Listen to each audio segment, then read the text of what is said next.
यानंतर आजचं जे यानंतर सेशन जे आहे, सत्र जे आहे ते मुलाखत आणि देहबोली या विषयावरती माझे सहकारी प्राध्यापक, हिंदी विभागातील सहाय्यक प्राध्यापक डॉक्टर APJ अब्दुल कलाम वाचनकट्टा याचे प्रमुख, NSS मध्ये यांचं अतुलनीय कार्य आहे असे माझे मित्र डॉक्टर राहुल मराठे सर या ठिकाणी आता देहबोली आणि मुलाखत याविषयी आपले विचार व्यक्त करणार आहेत. मी डॉक्टर मराठे सरांना विनंती करतो की त्यांनी आपले विचार मांडावेत.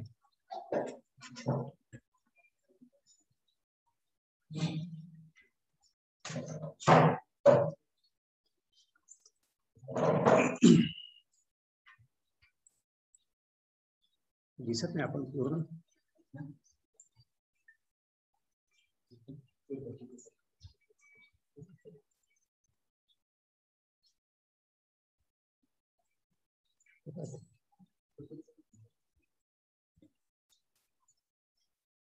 नमस्कार, आवाज ऐकू येतोय ना सर? येतोय ना आवाज? येतोय आवाज. नमस्कार, मी डॉक्टर राहुल मराठे. आता एका अप्रतिम झालेल्या सेशन नंतर माझ्यासारख्यानं पुन्हा काय बोलावं हा एक खरं तर मोठा प्रश्न आहे आणि त्याचं मोठं दडपण आता माझ्यावर आलेलं आहे. कारण मानसशास्त्रीय संकल्पनांमधनं मुलाखत ही अधिक मानसशास्त्रीय दृष्टिकोनातनं महत्वाची कशी असते हे सरांनी समजावून सांगितलंच आहे. आणि त्याच मानसशास्त्राच्या पार्श्वभूमीवर सगळ्यात दुर्लक्षित असलेल्या भागावर आता आपण जोर देणार आहोत किंवा त्याचा अभ्यास बघणार आहोत. हा दुर्लक्षित असलेला भाग नेमका कोणता आहे? मी माझी स्क्रीन आपल्या बरोबर शेअर करतो आणि मी माझ्या सेशनला सुरुवात करतो.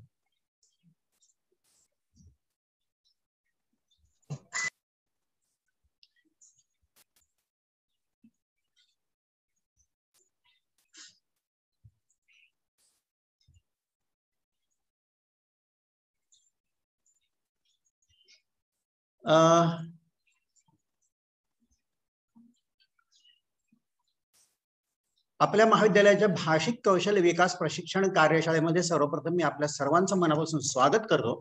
आणि मुलाखत आणि देहबोली तसं बघायला गेलं तर दुर्लक्षित विषय आणि तसं बघायला गेलं तर अतिशय इंटरेस्टिंग विषय.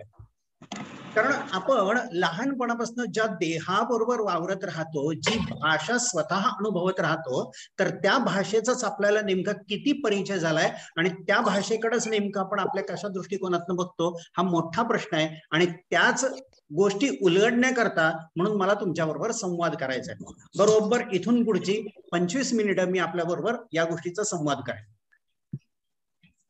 एक आणखी महत्वाची गोष्ट मला आपल्याला सांगायची आहे आणि मी माझ्या सेशनची त्यानंतर सुरुवात करेन. आज सकाळी एक छोटीशी गोष्ट वाचली. गोष्ट छोटीशी पण त्यातून दिला जाणारा जो संकेत आहे, संदेश आहे, तर तो अतिशय अप्रतिम होता. एका मधमाशी गोळा करतीये आणि गोळा करत असलेल्या मधमाशीला एक चिमणी म्हणते की बाई ग, तू मध गोळा करतेस, साठवून ठेवतेस आणि तो मध मात्र दुसरा कोणीतरी घेऊन जातो. मग दुसऱ्या कोणी तो मध घेऊन जायचं असेल तर तू मध का साठवतेस? असं ज्या वेळेला ती चिमणी मधमाशीला म्हणते तर त्यावेळेला मधमाशीनं दिलेलं उत्तर सगळ्यात महत्वाचं मला या दृष्टिकोनातून वाटतं. मधमाशी म्हणते, मध मी साठवलेला गोळा करून घेऊन जातीलही, पण त्याच्यापेक्षा सुद्धा मध गोळा करण्याची माझी जी कला आहे ती कला मात्र कोणी घेऊन तरी जाणार नाहीत ना. शब्द फार महत्वाचा आहे. मधमाशी जेव्हा असं म्हणते की माझी मध गोळा करण्याची कला कोणी घेऊन तरी जाणार नाही, हे आपल्याला अंडरलाईन करायचंय एका गोष्टीचं, तर ती म्हणजे कला. आणि ज्याच्याकडे कला आहे त्याच्याकडे ते टॅलेंट आहे, हे लक्षात ठेवा. आणि म्हणून ही गोष्ट फार महत्वाची ठरते. आता काय आहे तर देहबोली ही सुद्धा कला कशा करताय, कारण त्याच्या मागे एक महत्वाचं कारण असं की प्रत्येक व्यक्ती हा अभिव्यक्त होत राहतो, व्यक्त होत राहतो, विचारांनी व्यक्त होतो, भावनांनी व्यक्त होतो, आणि त्याचं ते व्यक्त होणं नेमकं कशा पद्धतीचं आहे. तर हे बघा, मला सुचलेलं किंवा मला जास्त सगळ्यात भावलेलं हिंदी मधलं एक नाटक आहे खजुराहो का शिल्पी नावाचं. तर त्या खजुराहो का शिल्पी मधलं डॉक्टर शंकर शेष यांचं हे वाक्य काय म्हणतात बघा ते, मनुष्य अपनी व्यथा का चितेरा होता है, मनुष्य अपनी व्यथा का चितेरा होता है, उसकी व्यथा का शतदल जब कभी रंगों में खिलता है तो उसे चित्र कहते हैं, जब नाद और ताल में तो उसे संगीत, और जब कभी पत्थरों में खिलता है तो उसे शिल्प कहते हैं. किती महत्वाचं आहे बघा. म्हणजे प्रत्येक व्यक्ती आपल्या मनामधल्या असलेल्या व्यथा या अभिव्यक्त करायचा प्रयत्न करतो. जेव्हा तो अभिव्यक्त करतो रंगांच्या माध्यमातून चित्र होतं, जेव्हा नाद आणि सूर आणि लय आणि ताल यांच्या माध्यमातून त्यावेळेला ते संगीत होतं, आणि ज्या वेळेला दगडांमधनं मूर्ती कोरायचा प्रयत्न करतो तर त्यावेळेला ते होतं शिल्प. आणि आपल्या प्रत्येकाला याच आपल्या शिल्पाकडे जास्त लक्ष द्यायचंय. आता इथे दोन चित्र मी आपल्या समोर सांगतोय. ही दोन चित्र फार महत्वाची आहेत. पुष्कळ वेळेला ही दोन बघितलेली असतील. ही सुद्धा एक प्रकारची अभिव्यक्ती आहे. या अभिव्यक्तीमध्ये बघा ना, पहिल्या चित्रामध्ये वाघ आपल्याला दिसतोय, जंगलचा राजा, डौलदार चाल, मागणं कोण येते त्याची काही फिकीर नाही, पुढनं किती जण आले तरी त्याची काही फिकीर नाही, थोडी बेफिकिरी चालीमध्ये संथ गतीनं पावलं टाकत टाकत हा वाघ ज्या वेळेला जातो आणि समोर कोणती तरी शिकार जेव्हा पाहतो तर त्यावेळेला त्याची जी चेहऱ्याची बोली आहे, त्याची जी पायाची रचना आहे, त्याचं जे बाकदार होणारी पाठ आहे आणि त्याच्या मागच्या पायामध्ये सगळी एकवटणारी ताकद आहे, आणि नजरेमध्ये असलेल्या त्याच्या जी ताकद आहे ना तर ती मात्र अत्यंत विलोभनीय आहे. बघा चेहरा किती बोलतो. म्हणजे कोणत्याही क्षणी तो असलेल्या सावजावर झडप मारण्याच्या तयारीत आहे अशी जी त्याची असलेली नजर आपल्याला दिसते. म्हणजे ही सुद्धा एका अर्थानं त्याच्या मनामध्ये चाललेल्या गोष्टींची अभिव्यक्तीच तर आहे. आणि या अभिव्यक्तीलाच आपण काय नाव देतोय, देहबोली. कारण आपल्या प्रत्येकाचा चेहरा हा आपल्या मनामध्ये चालत असलेल्या भावनांचा आरसा असतो, हे कधीही विसरून चालायचं नाही. आपल्या लोकसंगीतामधलं हे दुसरं चित्र जे तुमच्या समोर आहे देहबोली करता, मला हे सगळ्यात परत एक अप्रतिम वाटतं. भरतनाट्यम मधली एक नृत्य मुद्रा मी आपल्या समोर मांडली आहे. ह्या नृत्य मुद्रेमध्ये बघा, चेहरा पहा, डोळे बघा, नाक पहा, जिवणी बघा, बोटांची हालचाल बघा, खांद्याच्या सरळ रेषेत आलेले ताठ हातांच्या हालचाली बघा, तो अंगठा कुठल्या अर्थानं वर आलाय तो बघा, डोळ्याची एक भुवई कशी वक्र झाली आहे ती बघा. म्हणजे नुसत्या चेहरा, देहबोली म्हणजे नुसता चेहरा, जिवणी, डोळे, कपाळ, डोळ्यातले भाव, बोटांच्या हालचाली, खांद्याच्या सरळ रेषेत आलेले हात, हे सगळं नक्की काहीतरी बोलून जातायत ना. हे सगळं बोलून जाणं याचाच नेमका अर्थ काय होतो, देहबोली. आता मी पहिल्यांदा देहबोलीवर जास्त जोर एवढ्याच करता येतोय कारण मुलाखतीला जात असतानाची देहबोली आपल्याला पाहायची आहेच आहे, पण त्याच्या अगोदर आपल्याला देहबोली म्हणजे नेमकं काहीतरी समजायला नको का. आणि म्हणूनच बघा ना की लहान मूल ज्या वेळेला रडायला लागतं तर त्यावेळेला त्याला काही शब्द येत नाहीत, त्याला काही भाषा येत नाहीये, पण त्याची भाषा कुठली आहे, रडणं ही त्याची भाषा आहे. त्या रडण्याबरोबरच ते लहान मूल हातपाय ज्या वेळेला झाडायला लागतं, अवेळी रडायला लागतं, तर त्यावेळेला आईला पहिल्यांदा त्याची भाषा समजते. म्हणजे रडण्यातून भाषा फक्त कळत नाही किंवा त्याला काय म्हणायचं हे फक्त कळत नाहीये, तर त्याच्या असलेल्या शारीरिक हालचालींकडे बघून सुद्धा त्याची आई पटकन ओळखते की त्याला भूक लागलीये, त्याला झोप येतेय, त्याला राग आलाय का, त्याला एखादी गोष्ट पसंत नाहीये का, त्याला एखादी गोष्ट हवी आहे. म्हणजे जे मनामधले असलेले विचार आहेत तर ते विचार ते बाळ ते मूल आपल्या शरीराच्या हालचालींमधनच व्यक्त करतं आणि इथून देहबोलीशी आपला सगळ्यांचा परिचय व्हायला सुरुवात होते. वडिलांच्या नजरेमध्ये ते मूल नंतर जसं जसं मोठं व्हायला लागेल तसं तो आईच्या नजरेतला धाक ओळखायला लागतं, वडिलांच्या नजरेतली कठोरता ओळखायला लागतं. म्हणजे त्याचा सुद्धा अभ्यासाला तिथून सुरुवात होत राहते. तेही ओळखतं की मी अशा पद्धतीने वागलो तर ते परवडणारं नाहीये, त्याहून आईला आवडणारं नाहीये, त्याहून बाबांना पटणारं नाहीये, हे त्यांच्या डोळ्यात बघून त्याला कळतं. म्हणजे तोही शरीराची ही भाषा वाचायला शिकतो. आणि कधीही एक गोष्ट अत्यंत महत्वाची ती सांगतो की शब्दांनी जेवढं फार काम होत नाही तेवढं काम देहबोलीनं होतं, तेवढं काम पुऱ्या शरीराच्या भाषेतनं होत राहतं, तेवढं काम नॉन व्हर्बल कम्युनिकेशन मधनं होत राहतो. एक सहज उदाहरण सांगायचं असेल तर मला हे उदाहरण जास्त आवडेल. शक्ती चित्रपट आठवतो, दिलीप कुमार आठवतात. 2 दिग्गज अभिनेते त्या शक्ती चित्रपटांमध्ये अभिनयाची अत्यंत जुगलबंदी बघायला मिळाली होती. एक दृश्य आहे, त्या दिग्दर्शकांना त्या कपड्यांच्या रंगसंगतीला आणि त्या फ्रेम मध्ये आलेल्या प्रत्येक गोष्टीला का मानायला पाहिजे याच्या मागचं सुद्धा महत्वाचं कारण मी सांगितल्यानंतर तुम्हाला विषय म्हणजे पटकन समजून जाईल. महत्वाचं म्हणजे काय आहे की त्या फ्रेम मध्ये दिलीप कुमार यांची पत्नी आणि अमिताभ बच्चन यांची आई ही मरून पडली आहे. राखीनं तिचं काम केलंय. पिता आणि पुत्र या दोघांच्या मध्ये संघर्ष आहे. पिता म्हणजे दिलीप कुमार हे एक कर्तव्यनिष्ठ पोलीस अधिकारी आहेत. त्यांचा मुलगा अमिताभ बच्चन हा स्मगलरांच्या मागे जास्त लागलाय, म्हणजे काळ्या बाजूकडे जास्त झुकलाय. आणि ज्या वेळेला त्या दोघांच्या मध्ये संवाद साधणारी त्यांची पत्नी होती, राखी होती, तर तीच आता मेली आहे. याचा अर्थ दोघांच्या मधला संवादाचा पूल कोसळलाय. मग प्रत्यक्ष संवादाचा पूल कोसळल्यानंतर हे दोघं दिग्गज अभिनेते आता फ्रेम नेमके लक्षात घ्या की पत्नी तिथं मरून पडली आहे, एका भिंतीला पोटाशी पाय घेऊन दिलीप कुमार म्हणजे पती हे रडत बसलेत. त्यांचा मुलगा तिकडून येतो, पूर्ण काळ्या पेहरावामध्ये अमिताभ बच्चन तिथं आहेत, शांतपणाने येतात, फक्त नजरेत आईकडे बघतात, वडिलांच्या समोर जाऊन बसतात, बसत असताना सुद्धा जसं आपण खोकोला बसतो त्या पद्धतीने बसतात, हातावर त्यांच्या हात फक्त ठेवतात, हात दाबले जातात. दोघांचाही चेहरा एकमेकाच्या विरुद्ध आहे. म्हणजे जर वडील दुसऱ्या बाजूला बघत असतील तर त्यांच्या अपोजिट डिरेक्शन मध्ये अमिताभ बच्चन पाहतात. सेकंदाभराकरता दोघांची नजर होते, हात दाबले जातात.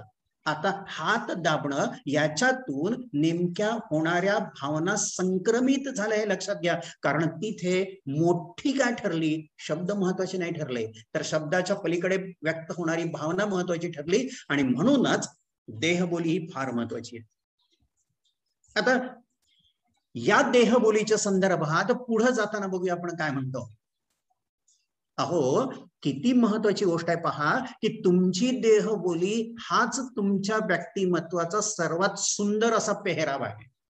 वेगळं तुम्ही घालायची काही गरज नाही.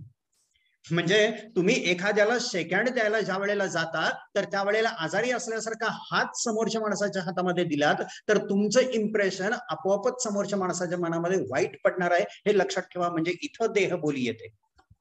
म्हणजे मग तुम्ही कितीही भले चांगले शर्ट पॅन्ट घाला, कितीही भले सुंदर तिथे असा, कितीही भले तुम्ही हँडसम दिसायला असा, 6-6.25 फूट तुमची उंची कितीही असेल, पण तो पेहराव जेवढा कामाचा नाही तेवढा कुठला आहे तर शेक हँड करत असताना तुमचा हात कशा पद्धतीने समोरच्या माणसाच्या हातामध्ये जातो. कारण इथे बोलते, तुमचं इम्प्रेशन दुसऱ्याच्यावर पाडते, ती ही देहबोली. आता देहबोलीमध्ये काय काय येतं बरं पहा. चेहरा येतो, आपले डोळे येतात, डोळ्यांच्या वरची असणारी भुवई येते. म्हणजे थिएटर सेक्शन मध्ये पहा, मूक नाट्य ज्या वेळेला होतं तर त्यावेळेला लाऊडली एक्सप्रेशन्स कळावेत म्हणून चेहऱ्याला पांढरा रंग लावला जातो. म्हणजे मूळचा तुमचा चेहरा लपवला जातो. लिपस्टिक लावली जाते, डोळे काजळानं मोठे केले जातात, भुवई मोठी केली जाते, आणि जर तुम्हाला आश्चर्य वाटत असेल तर ते एक्सप्रेशन्स तुम्ही द्यायचे जेणेकरून त्या भुवईच्या आणि त्या डोळ्यांच्या माध्यमातून समोरच्या माणसापर्यंत तुमच्या भावना पोहोचतील. ही देहबोली. म्हणून माईम पण अवघड आहे, हे लक्षात ठेवा. म्हणजे मूक अभिनय किती अवघड आहे. मग पुढे जाऊन येतं ते तुमचे ओठ येतात. आता ओठाचं नेमकं काय काम आहे, तर ओठ हसताना किती तुमचे फैलावतात, किती मोठ्याने तुम्ही हसता, चेहरा तुमचा हसरा नेमका राहतो कसा, हा जबडा तुमचा नेमका बोलतो कसा, त्यानंतर नाक किती महत्वाचे ठरतो पहा, हात, हाताची बोट, पाय, डोक्यावरचे केस, आपली उभं राहण्याची पद्धत, आपली बसण्याची पद्धत, या सगळ्या गोष्टींना देहबोली असं म्हणतात. आता उभं राहण्याच्या पद्धतीमध्ये सुद्धा आपण कसं उभं राहायचंय तर तेही लक्षात घ्या. दीड पावलावर जर किंवा पायावर जर आपण उभं राहत असू, म्हणजे एका पायावर जोर देऊन दुसरा पाय अधांतरी ठेवून जर किंवा रिलॅक्स मध्ये ठेवून उभं राहत असू तर आपले खांदे आपोआपच पडलेले असणार आहेत. देहबोली जर पाहायची असेल तर त्या फुटबॉल ग्राउंड मधल्या कॅप्टनला विचारून बघा की जो आपल्या कमरेवर दोन्ही हात ठेवतो, पोट आतमध्ये आहे, छाती पुढे आहे, नियंत्रण सगळं त्याच्या ग्राउंडवरच्या ऍक्टिव्हिटीवरचं त्याचं नियंत्रण आहे. भिरभिरत्या नजरेनं तो प्रत्येक गोष्टीकडे पाहतोय, चेहऱ्यावर एक आत्मविश्वास आहे, कारण तो 2 पावलांच्यावर उभा आहे. म्हणजे हे उभं राहणं सुद्धा किती आश्वासक आणि किती सकारात्मक आहे पहा. म्हणजे इथे देहबोली फार महत्वाची ठरते. कारण देहबोली म्हणजे काय आहे तर आपल्या मनात चाललेल्या भावनेचा आरसा आहे. आपले डोळे म्हणजे काय आहेत तर आपल्या मनामध्ये चाललेल्या भावनेचा आरसा आहे. इथं मी 2 हे दाखवले आहेत, आपले मुखवटे दाखवलेले आहेत. त्या मुखवट्यांच्याकडे तुमचं जर असं बारकाईनं लक्ष जाऊ दे. ते मुखवटे फक्त मुखवटे नाहीयेत. एक तिथला मुखवटा हसरा मुखवटा आहे, एक मुखवटा दुःखाचा मुखवटा आहे. फक्त रेषांनी त्या मुखवट्यांमध्ये भाव बदलले. म्हणजे इथं काय आहे, जीवनी तुमची येते, डोळे येतात, भुवई येते, नाकाची व्यवस्था पण येत राहते. पहा ना की देहबोली याच्यापेक्षा वेगळी काय असू शकते. खरं बघायला गेलं तर देहबोली ही एक अप्रतिम कला आहे. आणि देहबोली वाचणं आणि तिचा वापर करणं ही तर खूपच मोठी कला आहे. सोबतचा चित्र बघा, त्या चित्रामध्ये तो जो मनुष्य आहे त्यानं टाय सूट बूट वगैरे घातलंय आणि निराशेनं डोकं हातामध्ये धरून बसलाय.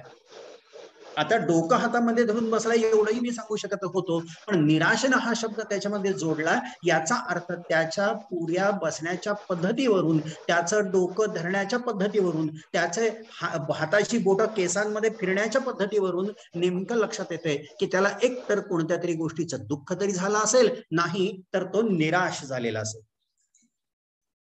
आणि म्हणून म्हटलं की आपण बसमधनं प्रवास करत असताना सुद्धा समोरचा माणूस नेमका कसा बसलाय, कसा बोलतोय, कसा हातवारे करतोय, कसा फोनवर बोलतोय, हे बघता बघता एक नाद स्वतःला लावून घेऊया की त्याचा चेहरा, त्याचं शरीर, त्याचे खांदे, त्याची बोट, त्याचं हात, त्याचं नॉन व्हर्बल कम्युनिकेशन नेमकं कसलं आहे. आणि म्हणून जुन्या चित्रपटांमध्ये, प्रेमगीतांमध्ये आंखों ही आंखों में इशारा हो गया सारखी गाणी आपल्याला याच देहबोलीचा परिचय करून देऊन जातात. हे पण विसरता कामा नये, कारण देहबोली वाचणं आणि त्याच्याही पेक्षा त्याचा वापर करणं ही खूप चांगली आणि कलेची बाजू आहे. दुसरी महत्वाची गोष्ट, ही कला आपल्याला आत्मसात करता येते, पण त्यासाठी काय पाहिजे तर समोरच्या माणसाचा चेहरा वाचायची आवड पाहिजे.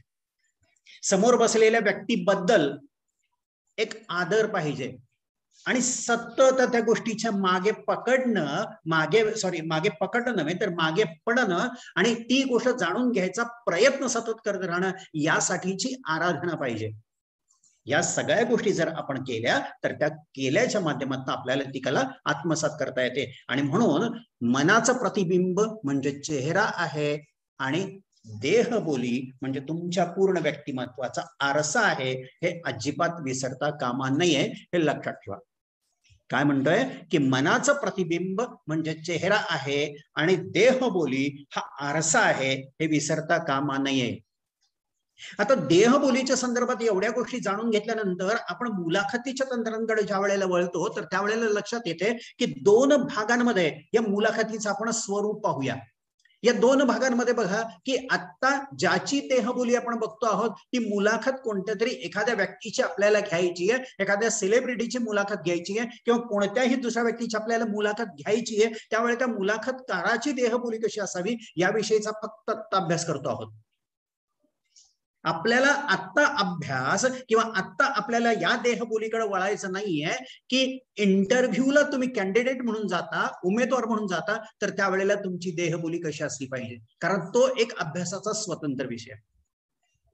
आणि म्हणून मुलाखत घेतानाची आपली देहबोली काय सांगते आणि कशी असली पाहिजे. मगाशी विद्वांस सरांनी सांगितलं प्रसन्नता पाहिजे. अहो मगाशी विद्वांस सरांचं ज्या वेळेला आपण बोलणं ऐकत होतो तर त्यावेळेला त्यांच्या चेहऱ्यावरचं हसू अजिबात विरलेलं नव्हतं. तेच बघून आपल्याला मोस्टली फ्रेश वाटत होतं, प्रसन्न वाटत होतं. आणि प्रसन्नता कशावर अवलंबून असते? तुमच्या चेहऱ्यावर अवलंबून असते. पहा, जर तुमचा चेहरा हा हसरा असेल तर समोरच्या माणसांना आपोआपच प्रसन्नता वाटेल. नाहीतर जर तुम्ही रडत राहिलात किंवा तुमच्या चेहऱ्यावर 12 वाजलेले असले किंवा कोणाला तरी पोचून यायसारखा चेहरा जर तुमचा व्हायला लागला ना तर त्यावेळेला कधीही समोरचा माणूस तुमच्यामध्ये इंटरेस्ट घेणार नाही किंवा त्याला असं वाटणार नाही की ह्याला आपण काही प्रश्नांची उत्तरं द्यावी. म्हणजे हसरा चेहरा हा तुमचं इम्प्रेशन लोकांपर्यंत पोहोचवतो, हे लक्षात घ्या पहिल्यांदा. म्हणून मुलाखत घेणाऱ्याची देहबोली काय तर प्रसन्नता असली पाहिजे. ती मनातून असली पाहिजे, आतून यायला पाहिजे. म्हणजे मनाला तुम्ही बजावायला हवंय सतत. म्हणजे मानसशास्त्राचा सुद्धा इथं तुम्हाला अभ्यास असला पाहिजे आणि मनाला सतत ही गोष्ट बजावा, नाही मला आनंद वाटतोय आणि हे म्हणताना चेहऱ्यावर दुःख मात्र अजिबात. म्हणजे तुमचं बोलणं आणि तुमची देहबोली या दोघांमध्ये एक वाक्यता पाहिजे, हे विसरता कामा नये. म्हणजे तुमचं म्हणणं वेगळं असेल, तुम्ही बोलत वेगळं असाल आणि तुमची जर देहबोली वेगळं काही सांगत असेल ना तर ते योग्य ठरणार नाही. म्हणून त्या दोघांच्या मधली एक वाक्यता महत्वाची. प्रसन्नता हवी, नम्रता पाहिजेच आणि त्याचबरोबर आत्मविश्वास पाहिजे. यस, मी हे करू शकतो. हो, छान पद्धतीने आपण मुलाखत घेऊ शकतो.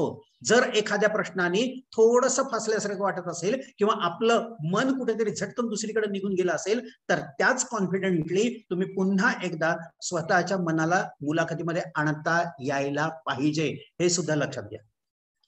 नंतर काय करायचं तर आपण ज्याला पहिल्यांदा भेटतो ना तीच आपली प्रतिमा कायम राहते, हे लक्षात ठेवा. आणि म्हणून ती देहबोली आपली खूप जास्त चांगली आणि सकारात्मक असली पाहिजे. पहिल्यांदा भेटणं, first impression is the last impression पण म्हणतात. आणि फर्स्ट इम्प्रेशन जर तुमचं वाईट असेल तर लास्ट इम्प्रेशन असंही म्हणलं काय वावगं ठरेल असं मला नाही वाटत, होय की नाही. आणि म्हणूनच ते खूप महत्वाचं आहे की आपल्याला नेमकी कशी आपली प्रतिमा तयार, कारण आत्ताचा जमाना बघा ना, सगळा प्रतिमेच्या प्रेमातच आपण पडलोय, इमेजच्या प्रेमात आपण पडलोय. सेल्फी घेत असताना आपण काय बघत राहतो? स्वतःचा चेहरा. पण तो स्वतःचा चेहरा बघत असताना ती सेल्फी घेताना तोंडाचा चंबू करणं किती विद्रुपतेचं लक्षण आहे.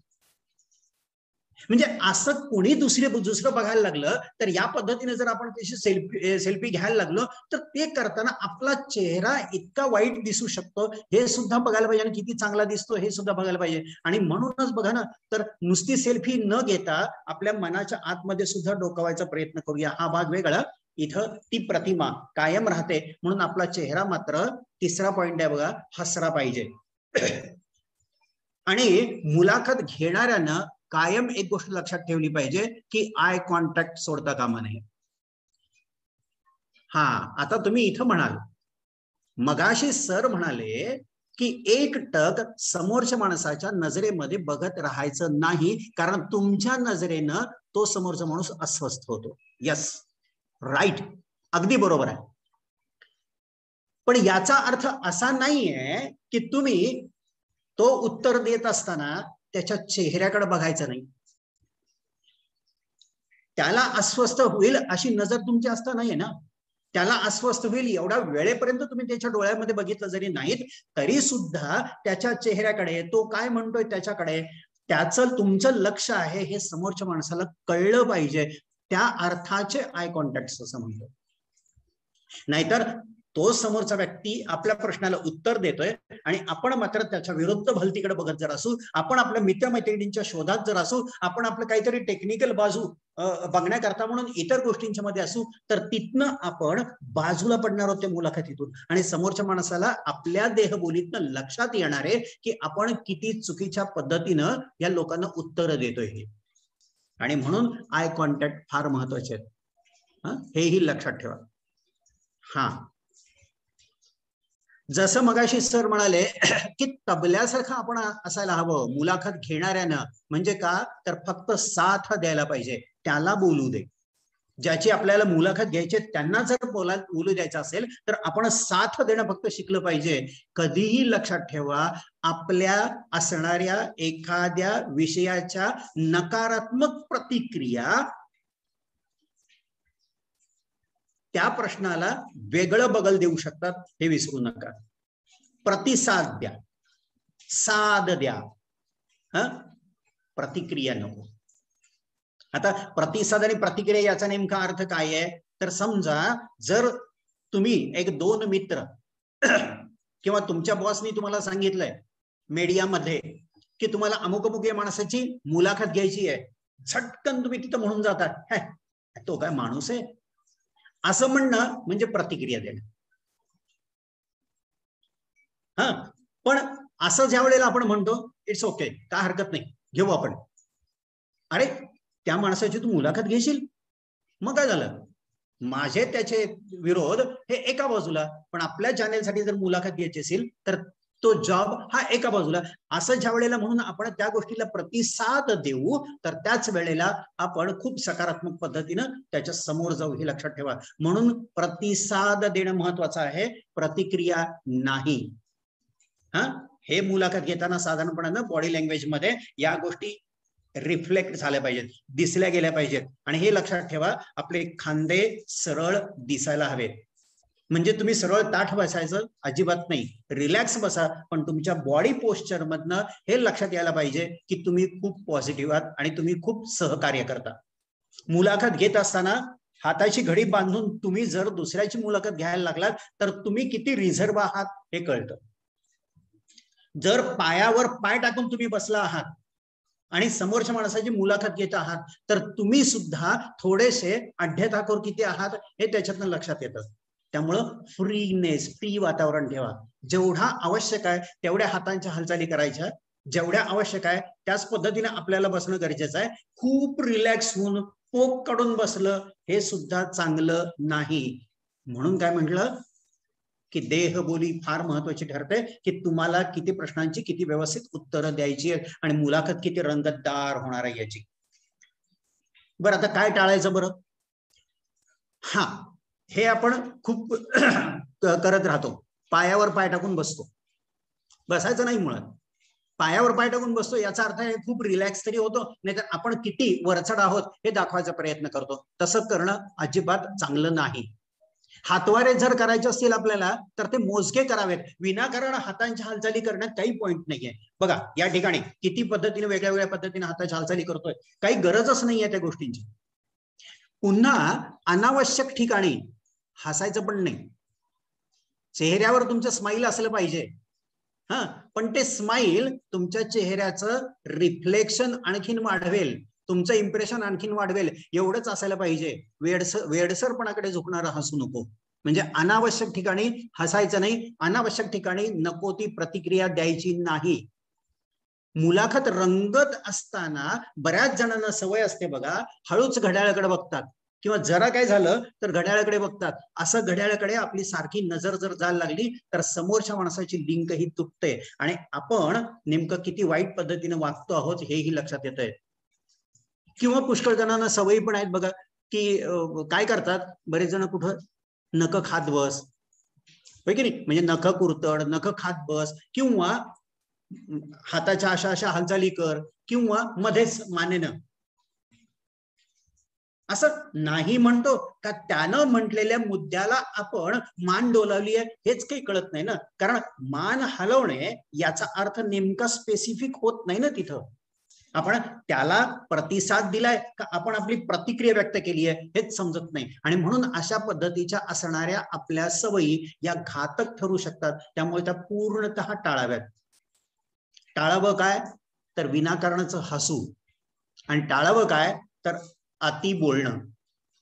म्हणजे मुलाखतकारानं फक्त त्याला पुशअप करणारे आणि बोलत करणारे प्रश्न विचारावेत. हो आणि नाही यामध्ये उत्तर देणारे प्रश्न असू नयेत. प्रश्न एका प्रश्नातून दुसरा प्रश्न निघालाय सहज अशा पद्धतीनं तो प्रश्न असायला पाहिजे, हेही इथं लक्षात घेणं गरजेचं आहे. बघा, दुर्लक्ष नको या गोष्टीकडे, कारण नॉन व्हर्बल कम्युनिकेशन, अमौखिक संवाद हा महत्वाचा आहे. आता त्याच्यात काय, ताठ बसावं पण ताठर भूमिकेत नको. ताठ बसावं पण ताठर भूमिकेत नको. मला वाटतं हे तुम्हाला वेगळंच समजावून सांगण्याची काय आवश्यकता आहे असं मला नाही वाटत. कारण पुष्कळ जण त्या ताठर भूमिकेत असतात. माझंच म्हणणं खरं या भूमिकेत असतात आणि मीच म्हणतोय तेच मत समोरच्या माणसाकडनं मी वधवून घेणार आहे या भूमिकेत असतात. नको. बसण्याची पोझिशन आपली ताठ असावी पण मनाची पोझिशन ताठर नको, हे लक्षात घ्या. आरामात बसू शरीर भाषेमध्ये, पण ते टेक इट इझीची भूमिका नको. बघा काय म्हणतोय, आपण बसू आरामात. आरामात याचा अर्थ काय, सगळं शरीर ढिलं सोडून नाही. आरामात याचा अर्थ सुद्धा काय आहे की समोरच्या माणसाचं कोणताही ताण न घेता किंवा आपण ऑड मॅन आउट झाल्यासारखे त्या चेअरमध्ये स्वतःला काय ते असं कोंबून बसवल्यासारखे किंवा कोणीतरी सामानाचं पोतं ठेवल्यासारखे असं नकोय बसायला. आपण बसायचंय कसं तर आरामात बसायचं, ही आपल्या शरीराची अवस्था असली पाहिजे. पण टेक इट इझी ही मनाची अवस्था अजिबात नको, ती घातक आहे. आपण कोणी सर्वज्ञ आहोत हे आपल्या पुऱ्या देहबोलीतनं सेकंद भराकरता सुद्धा जाणवून देता कामा नये. भलेही आपल्याला तो सांगत असलेल्या गोष्टींमध्ये रस नसला तरीही आपण त्याच्यामध्ये रस दाखवणं गरजेचं आहे.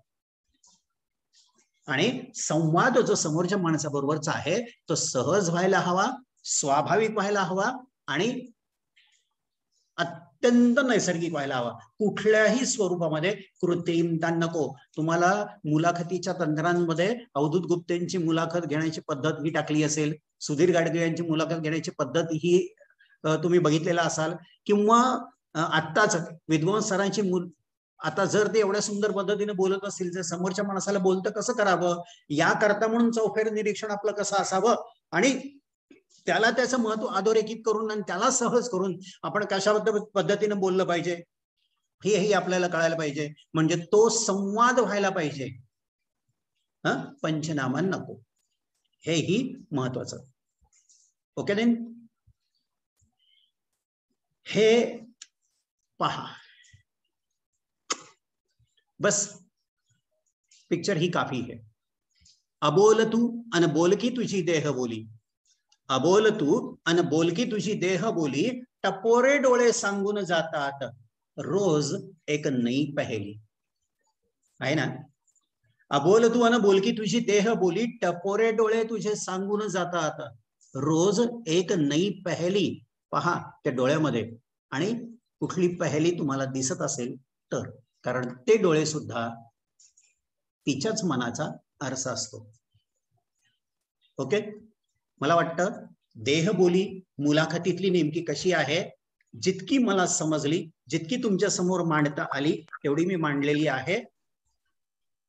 देहबोली हा अभ्यास आणि त्याच्या मागचं असलेलं मानसशास्त्र हा अभ्यास प्रचंड मोठा आहे. सम अनदर टाइम मानसशास्त्राच्या त्या अभ्यासाबरोबरची आपली सकारात्मक देहबोली कशी असावी याविषयी पुन्हा कधीतरी आपण नंतर बोलू. पण सध्या आयोजकांनी मला इथं बोलायची, आपल्या समोर विचार व्यक्त करायची आणि तेही विद्वांस सरांचं भाषण झाल्यानंतर तुम्ही शांतपणानं ऐकून घेतलं त्याबद्दल तुमचीही मी मनापासून हार्दिक आभार मानतो आणि माझं सेशन मी इथं थांबवतो. धन्यवाद डॉक्टर महेश बावधनकर सर. प्राचार्य डॉक्टर एस कुलकर्णी सर, उपप्राचार्य doctor K R Chavan sir आणि सर्वांना, आणि तुम्ही ऐकून घेतलं त्या सर्व प्रतिभागींना मनापासून धन्यवाद देतो. Over to doctor Mahesh Bavdhankar sir. धन्यवाद सर. मराठे सर, आपण एकूणच नाट्यशास्त्राच्या अभ्यासाचं एक वेगळेपण सिद्ध केलं, स्पष्ट केलं. नाट्यशास्त्रामधला आपला अभ्यास जो आहे त्यामध्ये देहबोली आणि एकूणच नाटकशास्त्र यातून माणूस उलगडण्याची प्रक्रिया, नट कसा सादर होतो, नटाने स्वतःला सादर कसं केलं जावं, तसंच मुलाखतकार सुद्धा स्वतःला सादर करत असतो, लोकांसमोर मांडत असतो, तेव्हा त्याची देहबोली सुद्धा तेवढीच महत्वाची आहे. आज आपल्या या व्याख्यानात तुम्ही शब्दांचंही महत्व, शब्दांच्या सहाय्यानं साधली जाणारी मुलाखत आणि त्याला जी जोड लागते ती देहबोलीची, त्याबद्दल अत्यंत सुंदर आणि समर्पक अशा प्रकारे विश्लेषण केलं. आज आपले दोन्ही सेशन जे आहेत त्या विद्वान सरांनी शब्दांच्या सहाय्यानं काय काय करता येतं, कसं माणसानं कसं बोलतं करता येतं हे त्यांच्या अनेक अनुभवातून सिद्ध केलं की आपल्याला सांगितलं. त्यांनी जी नावं घेतली होती ती पाहिल्यानंतर आपण खरं तर फक्त त्यांना नमस्कारच करू शकतो. इतका आदर आपल्या मनामध्ये आहे, कारण अटल बिहारी वाजपेयी किंवा मधु दंडवत साहेबांसारखी जी नावं घेतली त्यांच्या त्यांनी मुलाखती घेतल्या, त्यांचा परिस्पर्श त्यांना झाला आणि हा स्पर्श झाला त्यांच्या तो फक्त सवतीला नाहीये तर त्यांच्या वाणीला झाला, त्यांच्या विचारांना झाला, त्यांच्या परिपक्वतेला झाला. आणि एक व्यक्तिमत्व, मुलाखतकार म्हणून एक व्यक्तिमत्व सुहास विद्वान सरांचं घडलं, हे आपल्याला खरं तर आज एक शिकवण आहे की केवळ नोकरी म्हणून त्यांनी ती मुलाखत घेतली अशातला भाग नाहीये. तर अशा माणसांच्या सहवासामध्ये, मुलाखतदात्यांच्या सहवासामध्ये राहिल्यानंतर मुलाखतकार कसा मोठा होत जातो, मुलाखतकार कसा अधिकाधिक चिंतनशील होत जातो, याचे एक उत्तम उदाहरण आपण विद्वान सरांच्या या आजच्या कार्यक्रमातून किंवा आजच्या त्यांच्या विवेचनातून स्पष्ट झालं. आणि आपणही त्यालाच जोडून ही जी देहबोली आवश्यक आहे, की हातवारे हावभाव हे आवश्यकच आहेत. कारण काही वेळा एकच नजरेचा कटाक्ष सगळं काही सांगून जातो, अनेक शब्दांचं काम एखादा कटाक्ष करतो, तेही तेवढंच महत्वाचं आहे. आणि म्हणून आपण आजच्या या सेशनमध्ये, आजच्या सत्रामध्ये आदरणीय सुहास विद्वान सर आणि तुम्ही माझे सहकारी मित्र, कौटुंबिक स्नेही, आणि आपण एकत्र काम करत असताना तुमच्या जोडीनं हे करत असताना मला खरा आनंद होतोय की आपण काहीतरी करू शकतो, हा आत्मविश्वास आपल्या सर्वांच्या सहकार्यामुळे मिळतोय. हे सगळं करत असताना आपल्याला आपले प्राचार्य डॉक्टर कुलकर्णी सर आणि आपल्या नॅकचे coordinator doctor K R Chavan sir यांचं उपयुक्त मार्गदर्शन होत आहे. मी त्यांचेही या ठिकाणी आभार मानतो. आपल्या दोघांचे आभार आहेतच, त्यांचेही आभार मानतो. आज प्राचार्यांचा वाढदिवस आहे. आपल्या सर्वांच्या वतीनं प्राचार्य डॉक्टर कुलकर्णी सरांना आणखीन एकदा शुभेच्छा देतो. त्यांना उदंड आयुष्य लाभो, निरामय निरोगी आयुष्य लाभो आणि त्यांच्या हातून अशाच प्रकारचं सत्कार्य होत राहो, ही आपल्या सर्वांच्या वतीने शुभेच्छा. आणि मी सर्व सहभागी जे विद्यार्थी किंवा जे सहभागी आहेत त्यांना आणखी एक विनंती करतो, तुम्ही 2 दिवस आम्हाला सहकार्य केलं, 2 दिवस आम्हाला ऐकून घेतलं. आता आणखीन एक दिवस महत्वाचा या कार्यशाळेमध्ये जो आहे तो म्हणजे उद्याचा. उद्या प्रकट मुलाखत, तंत्र आणि मंत्र आणि प्रात्यक्षिक या विषयावरती भोगटे जोगेकर महाविद्यालयातील मराठी विभागातील प्राध्यापिका डॉक्टर निधी पटवर्धन मार्गदर्शन करणार आहेत. त्याही अशाच एक अफलातून कलाकार आहेत. विविध क्षेत्रात त्यांनी आपलं नावलौकिक वाढवलेलं आहे. कला क्षेत्र, मुलाखत या सगळ्याशी त्यांचा अत्यंत जवळचा संबंध आहे. तर अशाही व्यक्तिमत्वाचं चिंतन आपण उद्या ऐकूया. मी आपल्या सर्वांचं पुन्हा एकदा आभार मानतो आणि आजचं सत्र या ठिकाणी संपन्न झालं असं जाहीर करतो. धन्यवाद. सर्वांना नमस्कार. Thank you sir. खूप छान कार्यक्रम झाला.